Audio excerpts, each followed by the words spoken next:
Have you ever looked at a truly great leader and just wondered, how did they do that? Were they just born with some kind of special sauce? Or did they build themselves into that person, step by step? It's the classic nature versus nurture debate, but for leadership. And today, we're going to dig in and try to get to the heart of what really makes a leader. You know, this isn't some new debate we just cooked up. People have been wrestling with this for centuries, from ancient philosophers all the way to modern business schools. They're all trying to crack the same code. Is leadership something you're born with, like it's in your DNA? Or is it a skill, something you can actually learn, practice, and get better at over time? That's the big question we're unpacking here. So let's really break it down.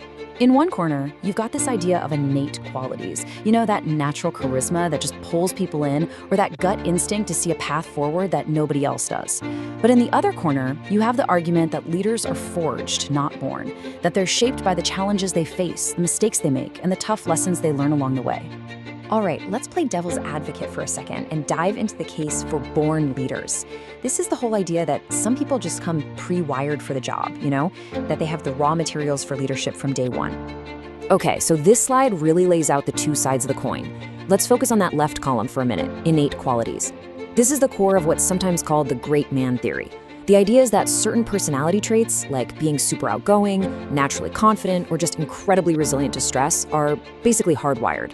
Proponents of this would argue you don't really learn these things. They're just a fundamental part of who you are.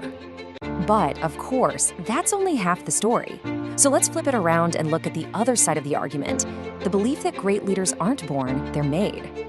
Now, shifting our eyes to that second column, experience and learning, this perspective says leadership isn't some exclusive club you have to be born into. Nope, it's a craft.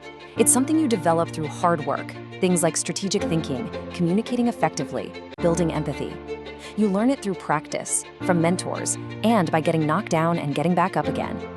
This theory says anyone, and I mean anyone, can build themselves into a leader if they're willing to put in the work. So, you might be thinking, okay, born or made, why do we get so hung up on this? Well, it actually matters a ton because it changes everything about how we look for and develop talent. But whether it's a gift or a skill, one thing is absolutely for sure. The quality of leadership can make or break a team, a company, you name it. Let me put it as simply as I can. Good leadership isn't just a nice little bonus. It's the engine of success. Seriously. You could have the most amazing product or the most brilliant idea in the world, but without a strong leader to guide the way, it's probably just going to sputter out and go nowhere. And here's how they make that happen. First, they drive the strategy. They're the ones who put a destination on the map. But a map's no good if you're standing still, right?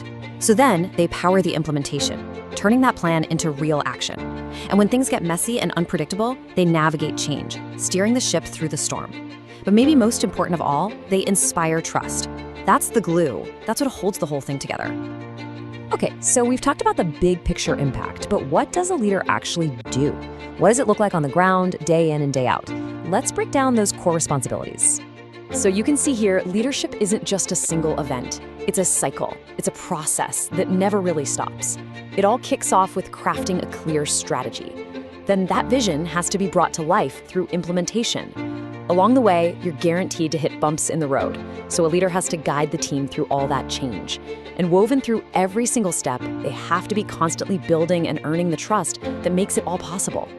This quote just nails it, doesn't it? It perfectly sums up the entire journey. It shows that being a leader isn't about being good at just one thing. It's about being able to handle the whole spectrum, from that first spark of an idea all the way through to building a team that trusts you to get them to the finish line. So when you look at all of this, you start to wonder, maybe we've been asking the wrong question this whole time. Maybe it doesn't really matter if you're born with potential or if you have to build it from scratch.